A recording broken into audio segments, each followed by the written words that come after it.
Welcome everybody to the SPF UK Climate Resilience Programme webinar series. We know from the registrations that many of you have been to previous events. We've got some new people as well. Next slide, please. Today, we're going to try something a little bit different. So the webinars so far have very much focused on projects emerging from the programme. Today, we're going to have really a view from what I see as both a friend of the programme in the form of the Environment Agency.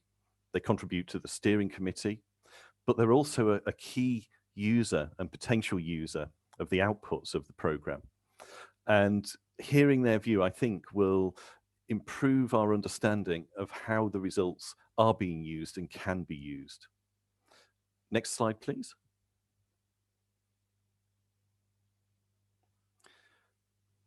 Now on my screen, that slide, great, it's come into focus. So the usual advice on how to engage.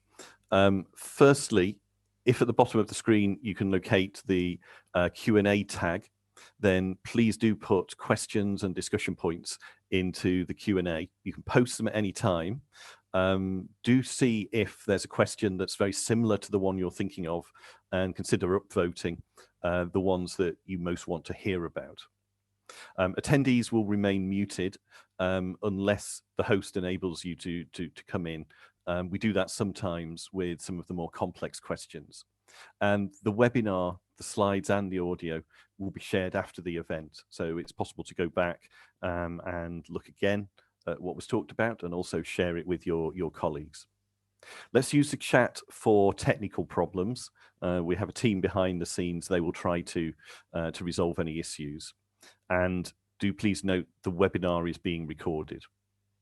I'd encourage you to tweet, and you can see the handle and hashtag at the bottom of the screen. And the website, as usual, is a place to go for background on the projects and also to see the new content, the news that's emerging from the project. Next slide, please. Some of the brief news items that I wanted to highlight this morning. We have a very interesting paper now published. This focuses on looking at indices of wildfire. This is an important impact when it comes to looking at the UK. And this project has combined a range of different sources of climate information with indices of fire danger. Next slide, please. I'd also like to mention a hackathon event, a data challenge that is taking place next week. So several of you may already be registered for this event. When I last checked earlier today, we had over 300 people registered now.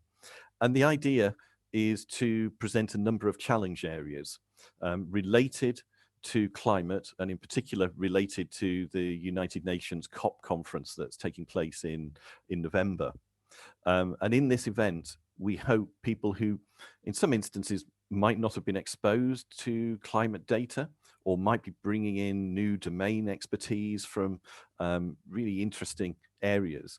We really hope to enable them to come together to form teams and explore both the problem and potential solutions in these three areas of marine and coastal, nature-based solutions, and sustainable development at home and abroad. We'll report back on this at a future event. Next slide, please. Some of you may also have seen the National Trust work that recently was launched. This featured quite heavily in national media. It's really interesting and exciting way of being able to visualize how climate is presenting a threat to the UK. And you can zoom in on your particular area and really start to explore on a site-by-site basis what the characteristics of that future change could look like. The URL is at the bottom of the screen. I'd encourage you to take a look. And next slide, please. With that, I'd like to hand over to Harriet Orr and Alex Cutler, both very experienced members of the Environment Agency. And let's hear about climate resilience, national flood and coastal erosion risk management strategy.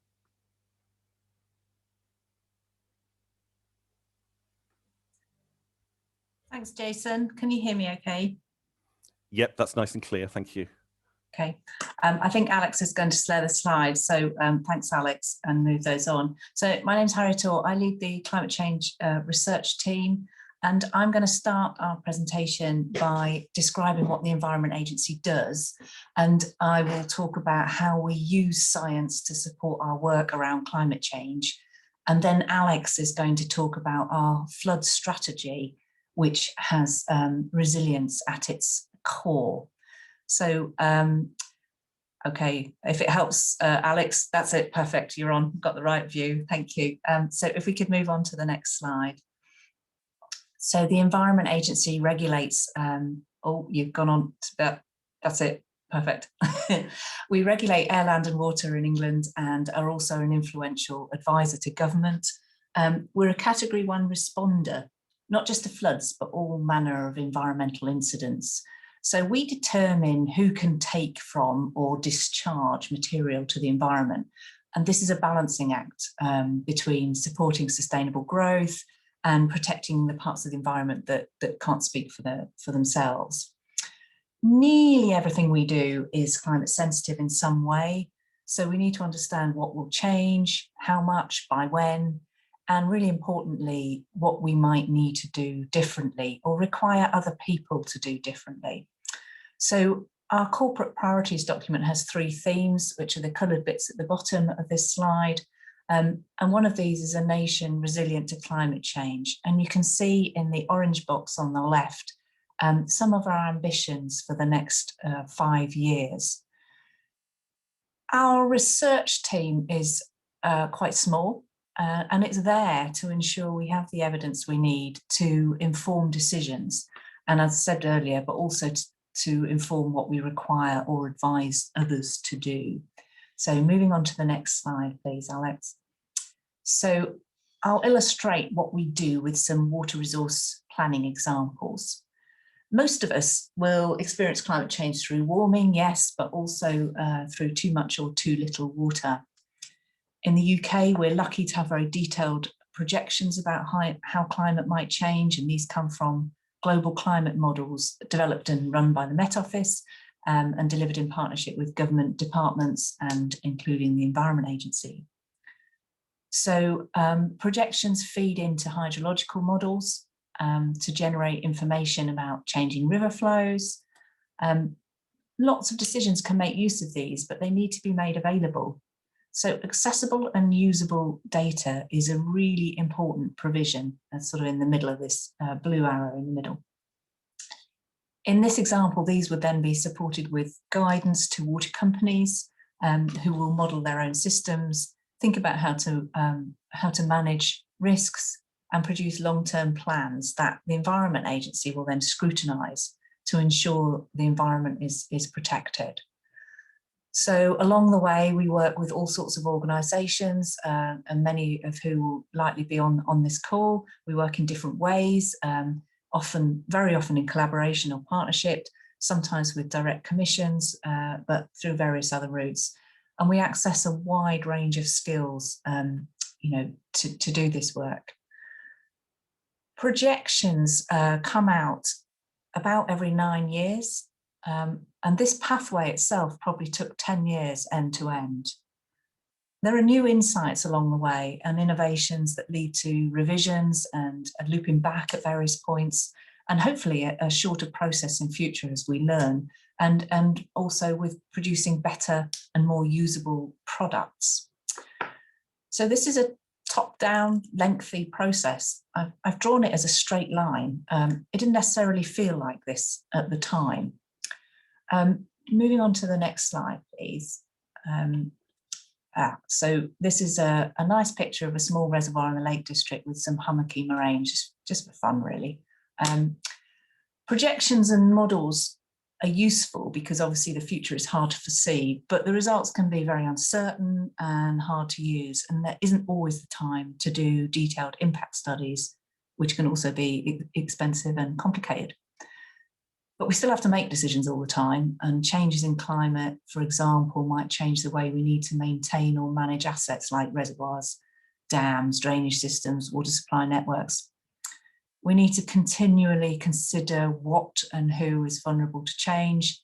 And one way to do this that we've been exploring a bit more recently is to stress test some of our existing systems and practices. And they could just be quite straightforward about a decision or some quite complex process.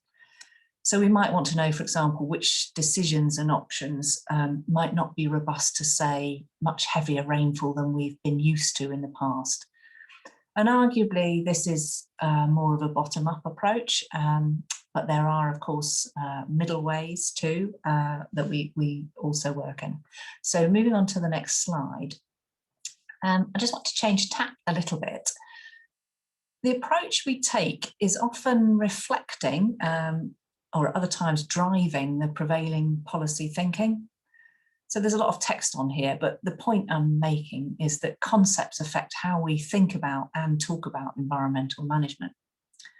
So we've gone from precautionary principle through risk management, and we're now in a place where resilience is widely appearing in the way we talk about managing the environment. And this reflects that, I suppose, that some risks, or perhaps the scale of them, isn't really knowable. So it's sensible to focus on being prepared and being ready to respond.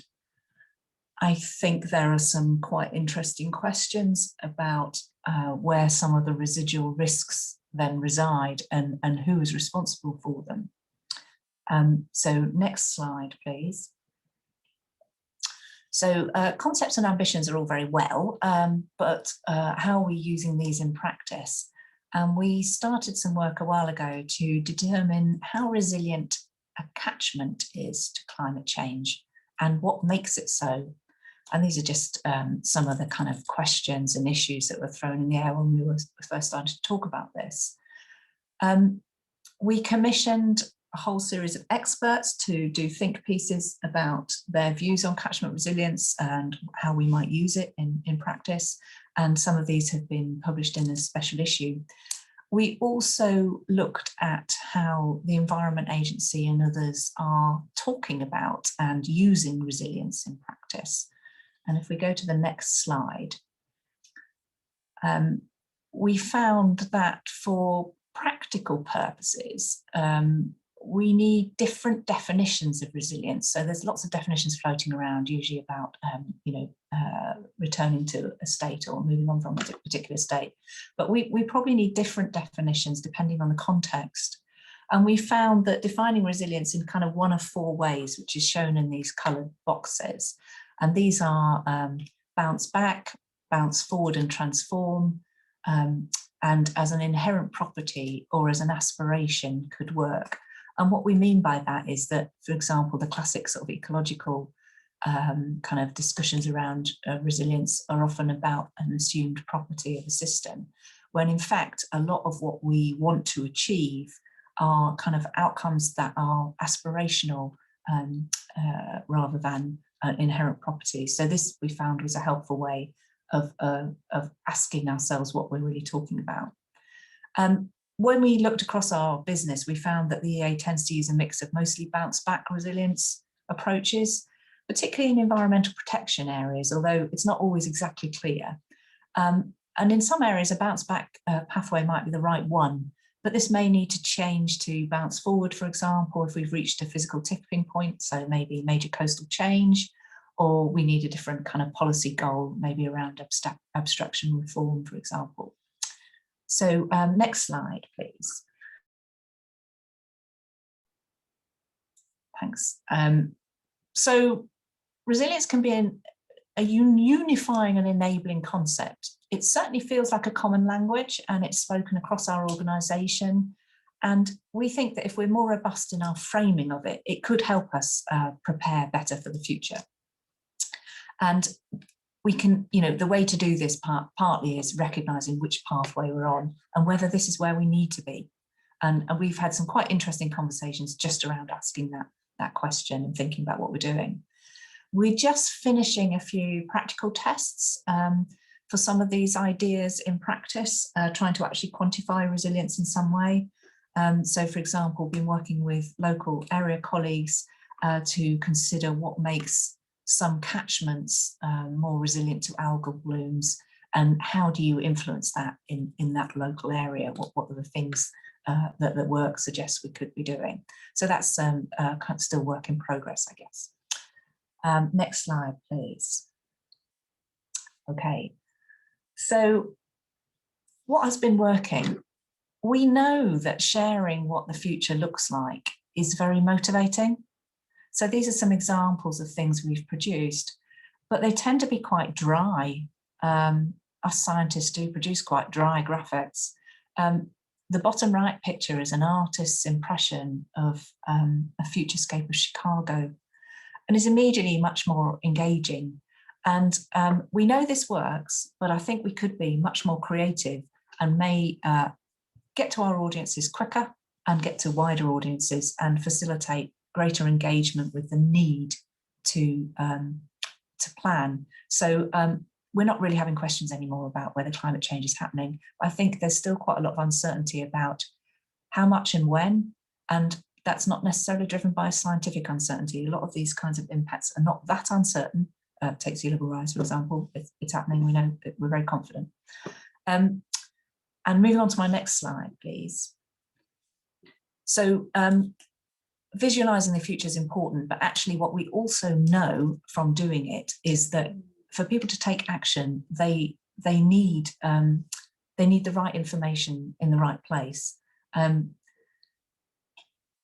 it needs to be everywhere. So it needs to be, you know, sort of case studies don't really help here. And the information needs to neatly dovetail with the sorts of information used in decision making, for example, by local authorities.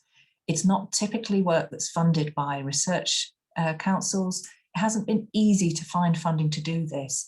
And part of that is because so many different people want slightly different things. So if you want to know about climate change in the UK, you can go to very, very many different sources, and you may end up quite confused. So next slide, please. So my last points really, I think, are that until we do better information, visualization and provision everywhere, we'll continue to do adaptation largely on an ad hoc basis. And this might be fine in some situations, but it feels like being more systematic in matching adaptation approaches to types of risks or situations might be more efficient. And repeated climate change risk assessments have told us that we need to measure adaptation progress and residual risk, you know, to be able to answer questions like, when have we done enough, or how much is left to do? And I think moving from impacts to more specific information about who and what is vulnerable might help us move adaptation from what feel like a series of tasks into really kind of confronting some hard decisions. And perhaps, you know, going back to some of the stress testing I mentioned earlier. So, for example, we currently permit water abstraction on a first come, first served basis. Is this really viable in the long term, and for how long? There's lots of water hungry decarbonisation technologies that will be coming to the fore. Who should get the water resource that's available? So as a community, I think we could be much better at showing who and what is vulnerable in ways that really resonate with the scale at which people can act. So scale and relevance matter. And these are rarely hydrometric variables, for example. So next slide, please. My last point really is the pathway from research to decisions that really help us build resilience is long. It's not necessarily straight, but it's definitely worth us thinking about where we are on it. This is not new, but it does remain a fundamental challenge, I think. And at that point, I'm going to hand over to Alex, who's going to be trying to do the do rather than thinking about it. So over to you, Alex. Thanks, Harriet. Okay, lovely. So I'm just going to take you through a few slides that will help show and demonstrate, I think, some of what builds on what Harriet's talked about in terms of how within the Environment Agency and across the work that we do with our partners, we're looking to build on adaptation and resilience. So if this works, there we go.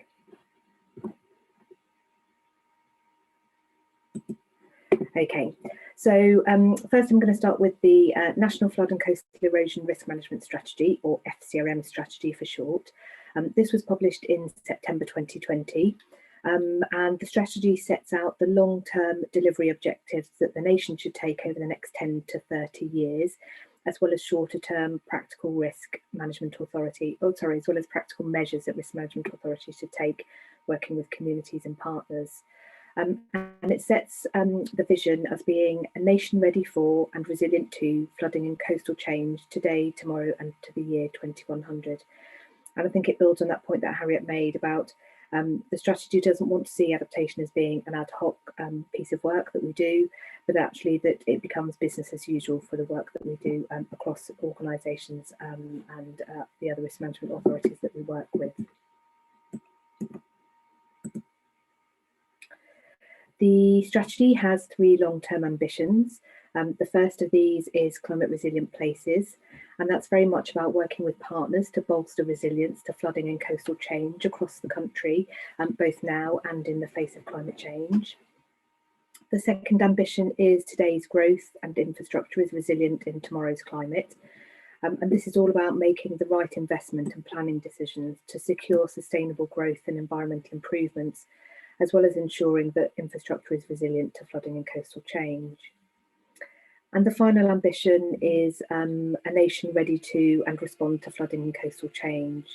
So that's about ensuring that local people understand the risks posed by flooding and coastal change and are responsible for managing the impacts and knowing how to take action, because we all need to work together to deliver the challenges that we're going to face. And the 3 ambitions are informed and underpinned by continuing to develop our understanding of risk now and in the future. And we use that evidence to identify our future investment needs as well.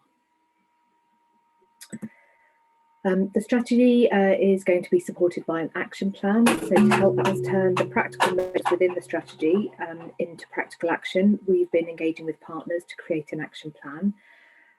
The action plan will focus immediately on the immediate actions for delivery in the financial year up to March 2022, and it will capture national actions that will be available to the public and to local partners to help inspire practical delivery locally. So the actions will be led by a range of organisations and delivered by a range of organisations, not just the Environment Agency. And the idea is that obviously the strategy is a long-term piece of work, and so the action plan will need to be evolving over time so that we can meet our longer-term ambitions. So there are 2 fundamental principles that are contained within the strategy. The first of these is about embedding a new approach to resilience. And what do we mean by resilience? Well, I think as Harriet explained, there are lots of definitions of resilience, and the strategy isn't alone in setting out what it means by resilience. The strategy calls for a nation to embrace a broader range of resilience measures alongside better protection to flooding and coastal change. So while we'll continue to do what we've always been doing, which is building and maintaining strong defences to reduce the risk of flooding to places, we recognise that given the scale of the challenges that we face in terms of more extreme weather patterns, higher rainfall in shorter periods and faster coastal erosion, that we can't always build our way out of managing a better future. And so therefore there's consensus from those that were involved in developing the strategy that actually we need to move to a concept of resilience. And there are 4 elements to that. It's about better planning, about better planning for, better protecting and responding to and recovering from flood and coastal change. The first principle of the approach to resilience that we use within the strategy is improving placemaking. So that's about making the best land use and development choices to manage flooding and coastal change. The second is around better protection. So building and maintaining defences for managing the flow of water, as we do now. It's also about being ready to respond, so preparing for and responding effectively to incidents. And finally, it's about recovering quickly, so getting back to normal and building back better. And it's not just about using one of those approaches, it's about building all four of those approaches into the work we do in every location that we work with. And what do we mean by adaptation as well? So the strategy talks about adaptive approaches and adaptation pathways. And in short, ultimately, it's about how we manage uncertainty better. So we need to invest in resilience actions where they provide maximum benefit. We want to make the best use of the investment that we have to avoid investing too early or too little or too late or too much. And so that means that practitioners, infrastructure providers and policymakers need to remain agile to the latest climate science, but also to things like growth projections and investment opportunities, so that we have the capacity to adapt, and that adaptation is built into all our investment decisions. So that's about making sure we have the right data and the right monitoring strategies to ensure we have the best, most timely interventions. So an adaptive approach is about ensuring that we have that capacity to adapt to both now and to the challenges that we face in the future.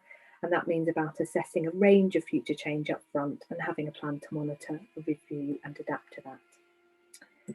Building on from that broader adaptive approach is then moving into adaptation pathways. And this is more of a local programme in flood and coastal risk management that helps communities, the Environment Agency, local authorities and infrastructure providers and other partners to remain agile to the changing climate projections and growth needs. And they allow practical short-term actions to be taken to manage flooding and coastal change, whilst keeping options open to adapt to future scenarios that may occur in the future. And the Thames Estuary is a clear example of this approach. They've developed the Thames Estuary 2100 plan, which determines the best long-term investment options for London's tidal defences, which includes when to construct a new Thames barrier. But the plan also identifies a series of different climate, social and economic futures to inform long-term investment plans, so that actually they're taking the right actions at the right time to benefit London's people, the economy and the environment. And while the Thames Estuary 2100 plan is quite big and quite complex, adaptation doesn't actually have to be complex. There are different approaches and scales towards planning for adaptation, and it might not always be technically appropriate or feasible to produce an adaptation pathway. So adaptation is very much about a range of different activities that you can take. The table on the slide here shows things from no regret actions, so for avoiding development in certain areas, to introducing low regret measures around natural flood management or sustainable urban drainage systems, all the way up to having a full-blown adaptation pathways as and where that's appropriate. So what does the Environment Agency do now? Well, our current approach to managing uncertainty is traditionally around tackling current and future risk, but doing so in a way that is based on our assumptions of climate change being correct. This means that it's a very economically efficient way of working, but actually if we're wrong and if we are inflexible to the potential changes of climate, then it means that we put in place schemes that don't take account of future uncertainty and therefore ultimately may need to be knocked down and rebuilt because they're inflexible and can't be adapted to future change. So we're trying to move the work of ourselves and of other risk management authorities to an adaptive approach of managing uncertainty. And this is about being able to delay investment until it's needed and embed flexibility into our approach by planning for a range of climate change scenarios. And it's also about very much considering other flood resilience tools above and beyond traditional flood measures that we might ordinarily put in. So it's very much about making the best use of the resources that we have at the right time in the right place. And how are we introducing that adaptive approach into the way that we work? Well, one of the examples is the climate change allowances guidance that we have for FCRM project schemes and strategies. The agency has had guidance for over 10 years now, and it provides climate change allowances for a range of climatic variables, including sea level rise, peak river flow and peak rainfall. The guidance was previously updated in 2016, but with the new climate change scenarios coming out in 2018, UKCP 18, we updated the sea level rise allowances initially last summer. The image on the slide here shows the range of sea level rise projections by the end of the century across the low and high emissions scenarios under UKCP 18. And the range is quite wide, as you can see, between the low emissions scenario ranges within the blue box and the high emission scenarios within the orange box. And it's quite interesting to note that the green line for London on that chart indicates the allowances that we were setting in the 2016 guidance is much higher than the range of allowances provided by the updated climate change science. So in updating our allowances, what exactly did we do, and what have we taken into account? Well, we've updated our approach to take into account having a bolder ambition on climate change, the one that was set by the SRM strategy, but also recognising that that we're not necessarily on the trajectory to meet the Paris Agreement emissions reductions targets as we might hope, and therefore we're planning towards preparing for a 2-degree warming scenario by the end of the century, as well as planning for a 4-degree warming scenario in all of our project schemes and strategies, so that we can cover that range of possible futures. The approach we also took helps us to manage some of the uncertainties. So the science is improving and helps give us a better picture, but there are still uncertainties around things like the Antarctic ice sheet loss and storm surge. And we also know that actually sea level rises continued to take place up to and beyond 2100, regardless of the emission scenario we find ourselves on. So we still need to continue to take a precautionary approach. And so with all these factors in mind, we updated the allowances based on the UKCP 18 representative concentration pathway 8.5. We encourage people to test the design schemes against the 70th and 95th percentile. So we have the 70th percentile as the design allowance minimum, but do some sensitivity testing against the 95th percentile. And where there are schemes that are particularly valuable or significant long term, we encourage them also to look at the H++ scenarios as well. This allows us to take an adaptive approach and helps us to manage uncertainty and still provide protection to people and places. And the new updated guidance is available on .gov.uk website. And the final example of how we're embedding adaptation and resilience into the work that we do, I wanted to share today, is around the newly funded Resilience Innovation Programme. This was announced last year. It's a government-funded programme which will invest 150 million in flood and coastal resilience across 25 areas. In addition to that, there'll be a further 8 million for adaptation pathways work in Thames, Humber, River Severn and Yorkshire. The pathways work will build on some of the work that has already been going on within the Thames estuary adaptation pathways, but will also enable us to develop new adaptation pathways in some of those other locations that haven't previously considered them.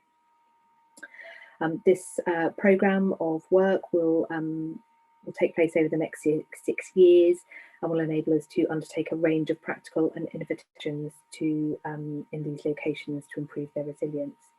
And the key aims of the programme are very much around encouraging local authorities, businesses and communities to test innovative and practical resilience actions, to increase flooding and coastal resilience, to innovate and learn, and to drive future changes.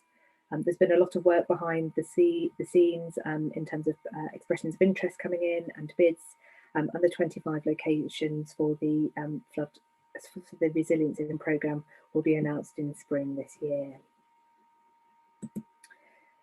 And resilience, when we talk about it through the Resilience Innovation Programme, isn't just about one measure or action, but about a combination of them. So the Resilience Innovation Programme will be about identifying through those locations, delivering a range and combination of actions that will help address the issues, the flooding and coastal issues facing that particular place. And as this slide here draws out, there are many different measures that can be used. They range from community engagement, warning, actions in terms of where we develop things, monitoring, and practical actions that homeowners can take, as well as actions that businesses and land managers can take, and those that are supported by organisations and risk management authorities like the local authorities and the Environment Agency. We're also hoping that actually the Resilience Innovation Programme will lead to some other measures that might be able to be identified and can help build the development of resilience measures on the ground and how they work and how we can best share that with other people. So I'll leave it there. That's a short run through of the strategy of how we are taking ourselves forward in terms of working towards more resilient and adaptive ways of working, and some of the examples in which we're doing that in our day-to-day work. Thank you.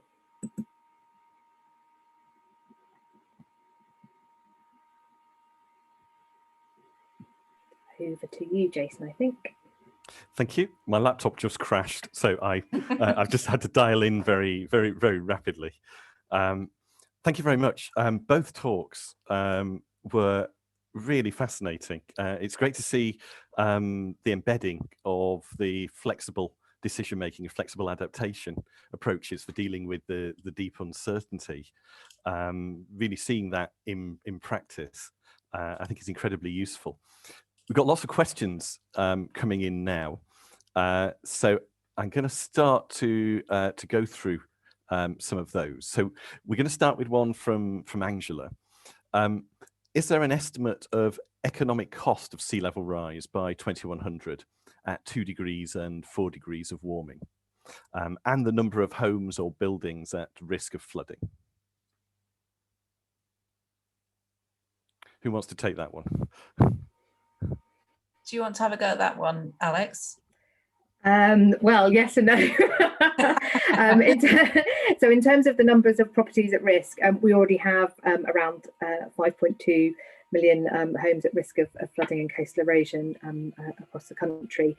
We know that number will increase. I think I'll need to go away and do some homework to dig out the exact figures as to what the projections might tell us. In terms of the costs, we have some work that sits behind a lot of the ways of working that are called the long-term investment scenarios, and that basically looks at the optimal level of investment that we might need to help maintain the current level of protection that we provide to people and places now, and what that might need to increase by in the future to account for climate change. The government's current funding to the Environment Agency of around 5 billion over the next 6 years for the capital programme helps us keep us in line with the pace of climate change that we're expecting over the shorter term.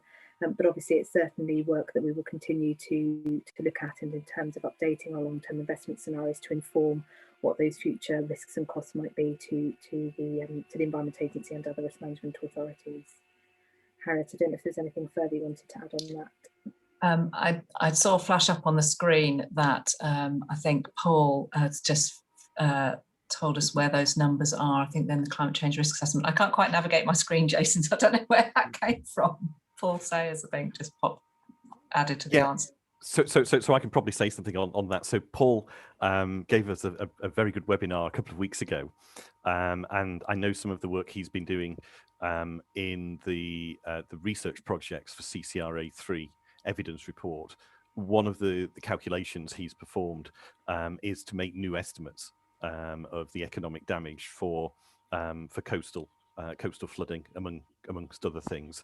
They're available on the CCC's climate change website, so I think people can download. We can get the URL for that report as well, just to add to the slide set at the end.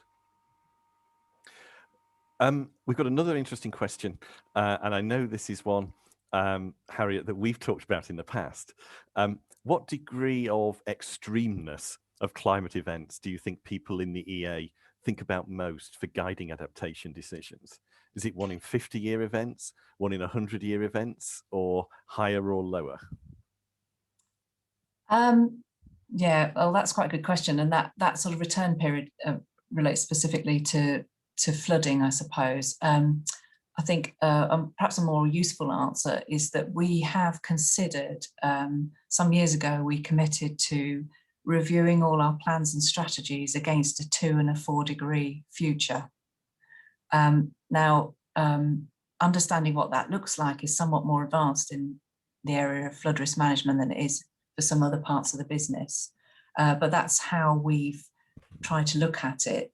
It doesn't mean that we will necessarily undertake investment and action at a high emission, sort of 4 degree or RCP 8.5 future, but we will review our risks in that kind of way.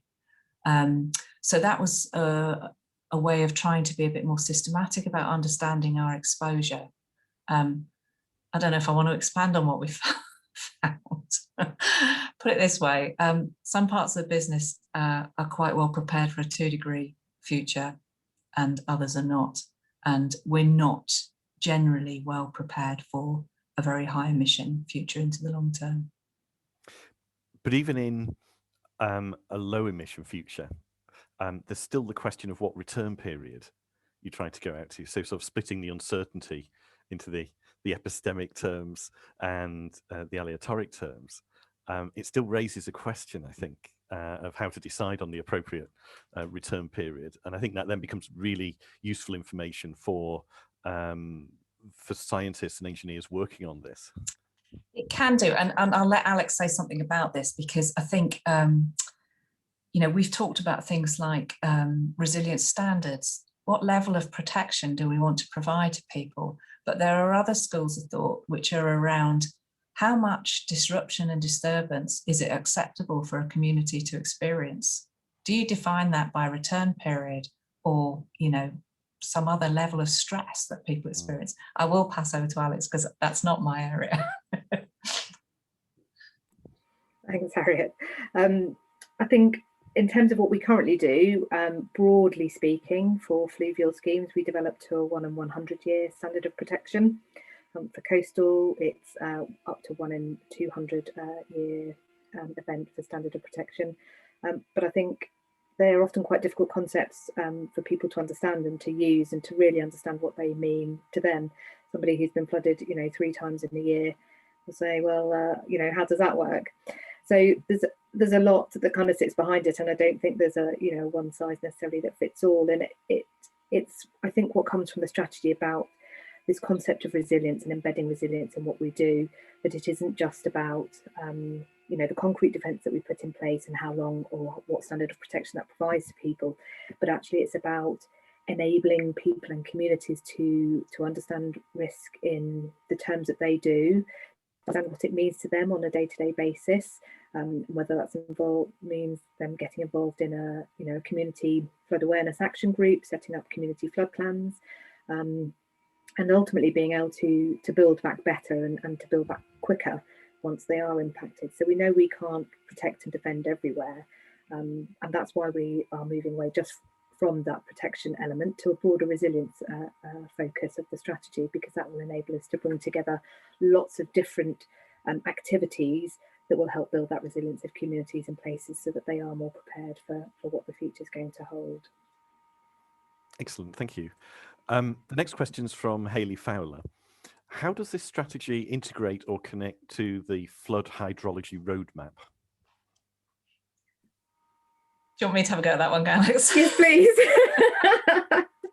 Yeah, thanks, Hayley. I did ask Sean Longfield this question in the background, and he hasn't got back to me. But essentially, my understanding of the hydrology roadmap is that we've been having a lot of conversations about what we need in future to support us, and that's being pulled together. So there's been a lot of discussion and ideas. And I might be wrong, and this I will give a fuller answer to this in follow-up when get it from the horse's mouth. But this will support the flood strategy, you know, in delivering it in terms of what kinds of information, skills, and other things we need to know, which might include things like types of modelling, that sort of thing. So I think exactly what that will look like and what it will do, I'm not sure I can say. I suspect that Hayley might actually know more about this than I do, if she wants to say. Hayley, do you want to come in on that? Can we unmute Hayley? gone for a lunch now.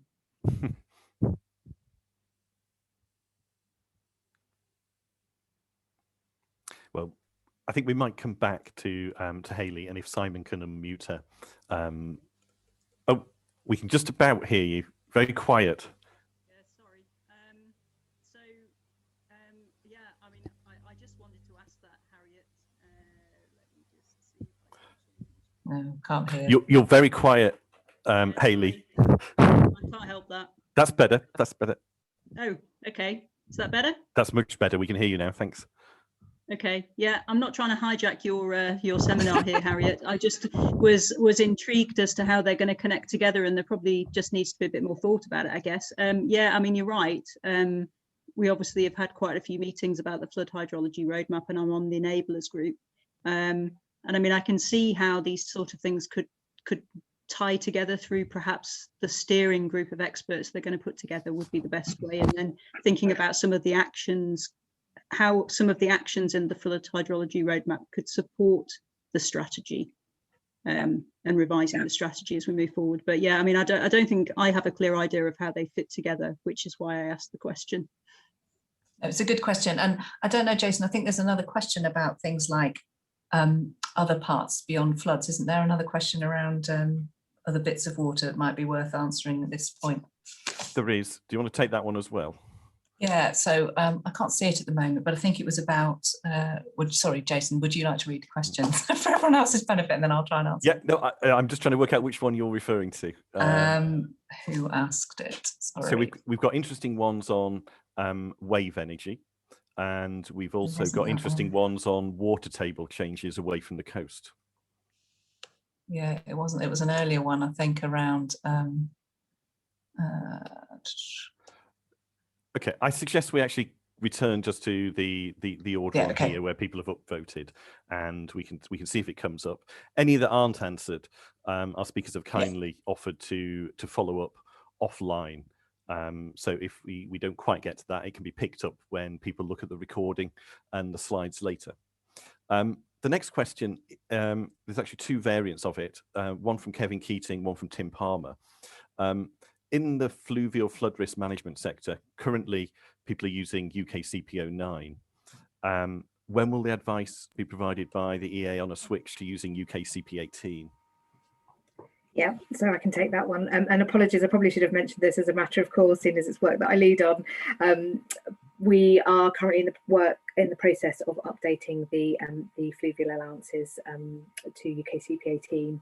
The raw data that came out of UK CP18 isn't something that we can use directly as a climate change allowance. We've had to do some additional work, which CPER, Scottish Environmental Protection Agency, and Natural Resources Wales and Environment Agency funded a piece of work led by the Centre of Ecology and Hydrology to do some work for us that would translate that rainfall information into some climate change allowances for us for peak river flows.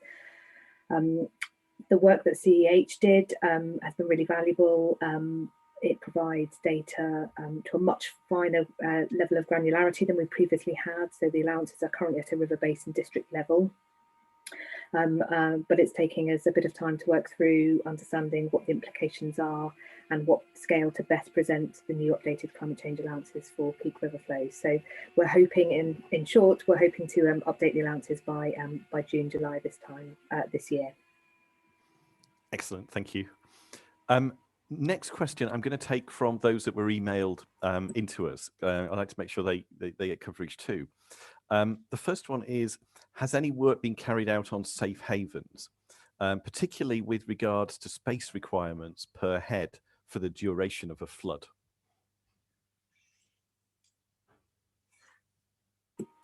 Do you want to go, Alex, or do you want me to have a go? You can do, because I'm not, unless the person asking the question wants to kind of clarify what they mean by safe havens. So I'll say a few things in case this helps.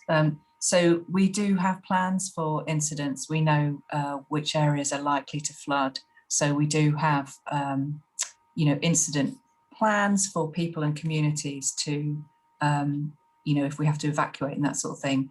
And we also have, like a lot of organisations, major incident plans. So for example, if we had a huge East Coast storm surge, we know who and what is exposed to that, and you know, what might be at risk and what we might do. And we often have exercises to virtual exercises to plan and see how kind of incidents play out. So I don't know if that's what you mean by safe havens around moving people out of the way of floodwater, if that's what that was about. Okay, thank you. The next one's from Stanislas. He wants to understand in more detail the difference between resilience and adaptation. And I think that relates very closely to some of the definitions you were talking about, Harriet, in your slides. Do you want to pick It's a really good question, Stanislav, and it's interesting because people use these terms very liberally and interchangeably. At one point, it really felt like people were using resilience instead of adaptation. So what Stanislav proposed, and I think this is kind of sensible, is adaptation is probably the range of things we need to do to create a situation where we're better prepared for the future, where we feel more resilient. So I think that's what you're proposing, and that certainly sort of makes sense to me. But I think there is a little bit of a worry in some quarters that there's a lot of talk without much clarity about what we mean. So I think it's a good question to keep asking. Great. We've got several from Louise. I suggest we do those in one block. So the first one is around whether you take account of the rate of change as well as the magnitude or the range.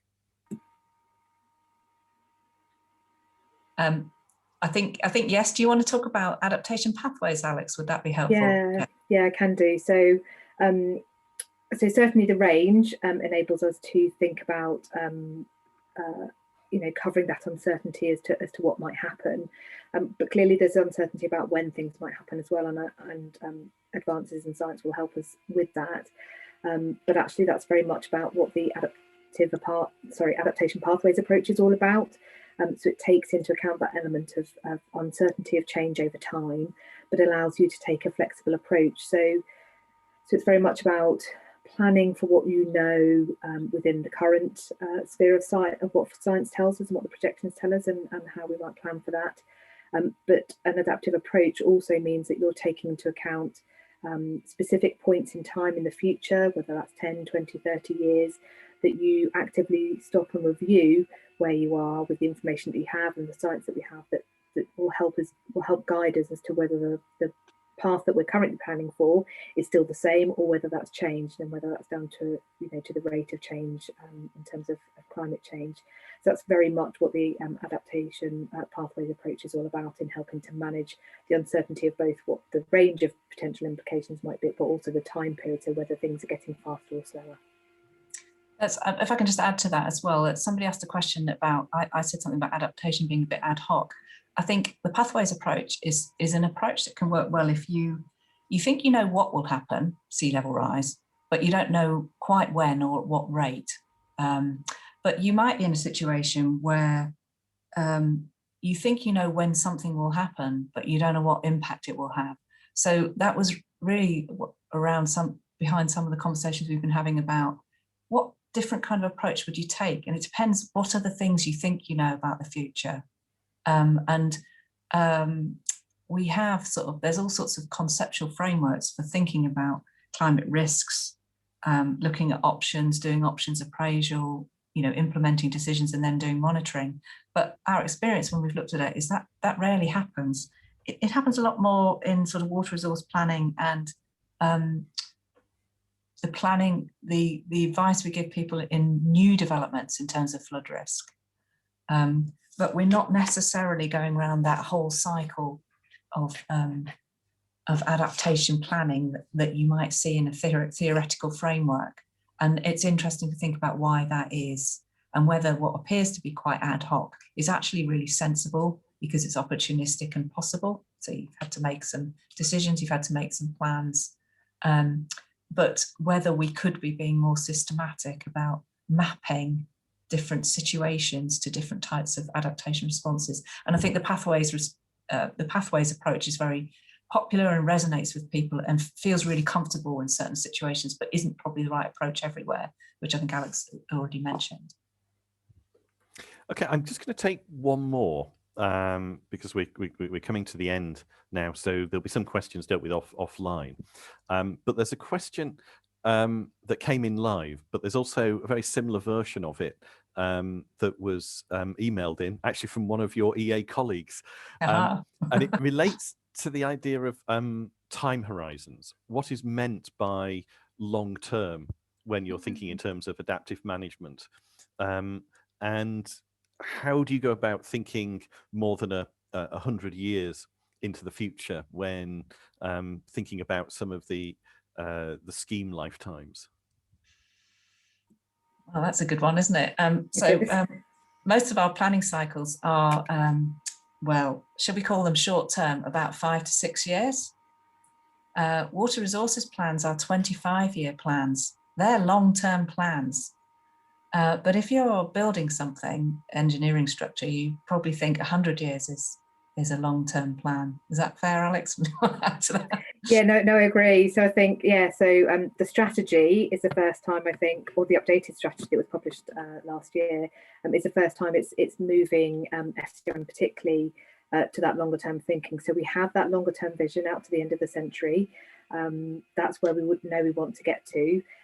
It's going to be a long journey, and we can't set everything out now to how we're going to get there, which is why the strategy sets out, measures and actions over the next 10 to 30 years as a sort of we're going to need to take an incremental approach to delivering the ambition that we want to in the longer term. It's difficult because I think we work within an environment that is led by political and funding arrangements that are based on shorter term cycles, so that 5 to 6 years, as Harriet says. But that doesn't mean that the work that we do within those 6 years doesn't allow us to think longer term and have those longer outreach to the schemes that we put in place. And it's perhaps interesting to note, as Jason's very aware, that the Environment Agency actually supported the climate change projections for sea level rise out to the year 2300. Now, so in industries like the nuclear industry have been thinking about long-term sea level rise for quite a while for obvious reasons. But we are shifting our thinking. I mean, it's obviously quite uncertain what happens after that.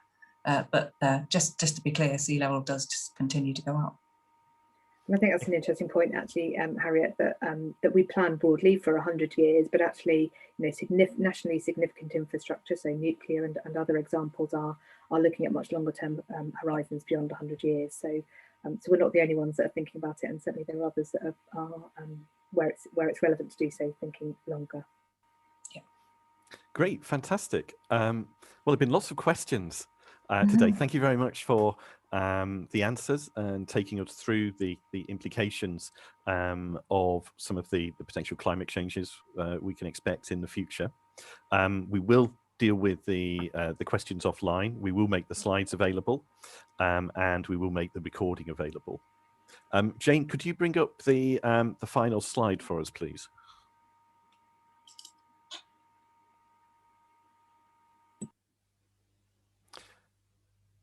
So looking forward, we have 2 webinars that I'd just like to draw your attention to. The first of those is by Mike Davies. He'll be presenting on a project called Climacare that has been running within the SPF program. We also have a special seminar on the 21st of April, when we'll be looking at some of the aspects of COP26, the UN climate change process and Conference of the Parties, and thinking about how resilience plays into that agenda and why it's important, how it's being considered. But for now, let's give a virtual thanks to our speakers, and we'll see you again next time. Thank you very much.